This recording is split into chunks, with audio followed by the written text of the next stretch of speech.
Good. You must be proud of these guys, Scott. Absolutely.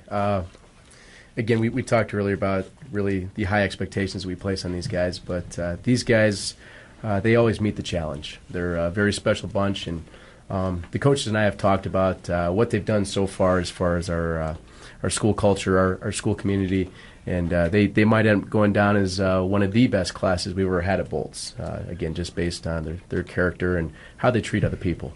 Mm-hmm. And you have a couple things. You have the Friday afternoon talks about life lessons and the Thursday team study halls. Do you want to talk a bit about that? Yes, sir.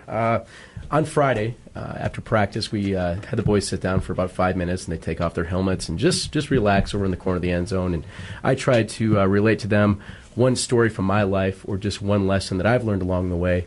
It seems like not that long ago I was in 8th grade, and remembered all the pressures and all the brand new things that you're faced with. For instance, the first talk of the year, we talked about being a man of your word and always just being true when you say something and following up.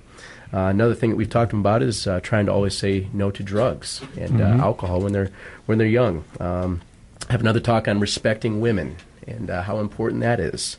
And then just this last Friday, we talked about friendships and how important it is to be a good friend and always what you should be looking for. And that's just something you can't put a price tag on life, is having great people around you and trying to be one of those people as well. Really well said, Scott, and they're lucky to have you in their lives as well. And tied into that, you also have them, the awareness of kids with Down syndrome and autism. I actually work with individuals with those two conditions, and I think that's important, really makes you appreciate. As far as at our school, one area that we think we can really feel the climate of the building is in our school cafeteria. And what we ask the boys to do, we have a policy that no student at Boltz will ever eat lunch by themselves. So if we ever see that going on, whether they be a new student or maybe somebody that has not been able to make a lot of friends yet, that a couple kids from the football team will go over and eat lunch with those people, or at least invite them over to the football table. And the guys have really taken that to heart this year, and they've even taken it a step further. Many of them have even spent their lunches and time that they have off befriending and sitting with the kids who have autism or Down syndrome, and just really making their day. And it's a real special thing that these guys do. Really nice. Anybody want to add anything to that? Anybody at all? I think that a lot of the Down syndrome and autistic kids, they're really good friends to have. They're really nice to everybody. Mm-hmm. And did I get your name right? Robert. Is this Robert I'm speaking? Yes, sir. Great, Robert. That's really well put. I've noticed that there's such a complete honesty with individuals with those conditions, and it's just really well put. How you put that? Anybody else? It's just a joy to be around them. They're just a lot of fun, and they always look to just to have fun and be friends. Mm-hmm. When John and I sit with them on our B-lunch days, they're always like, we're always playing games with them, like we pretend to be Santa and give them presents, and like we play a whole bunch of different games, and it's really fun. And it doesn't even have to be December, which is the great part too. They always ask her the same thing. It's funny. It's really fun being around them. They're just so fun to be around. They're great friends. They're just great. It's fun. Mm-hmm.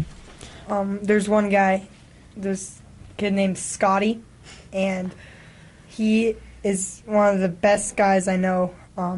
He always walks up to you and he just gives you a hug, and then we always give him high fives, and we've tried to teach him our names, and he kind of says our names backwards. And he's just really funny, and he always brings joy to everybody around him, including me. Very nice. That's great. This is Vincent, and we are having a great time. We're speaking with Luke Gilliland, Grant Nelson, Ben Freeman, Robert DeQuazy, Coach Scott Westfall, John Rittner, and Jack Walby, all of the 7th grade Boltz Phoenix football team. You guys are having fun with this football thing, huh? Yes, sir. Yes, sir. Is this the first year for anybody playing football? No, sir. Mm-hmm. And to be part of an organized football team with a coach that cares so much about you, that's got to be a very you're like a family. It's a lot different It's a lot different. It's than really being on just like a. Can you get a little closer, please, Robert? It's a lot different than being on a recreational team. And can you take that a little further? Explain that. Because we are more of a family. There are a lot more kids on the team and everything. Mm-hmm. And Yeah. it's not just people who like want to sign up, and everybody has a passion for the game, and everybody wants to be there, and they have your back on the field and off. Nice. Thanks for sharing that, Grant. Anybody else want to? Everybody's just getting better on the team constantly. It's fun to watch everybody improve. Right. Yeah, it's just really amazing to see everybody come so close together all the time. Mm-hmm. Everybody calls each other on the weekends. Everybody just hangs out. Everybody's just a friend on the team. We all respect each other. Terrific. Terrific.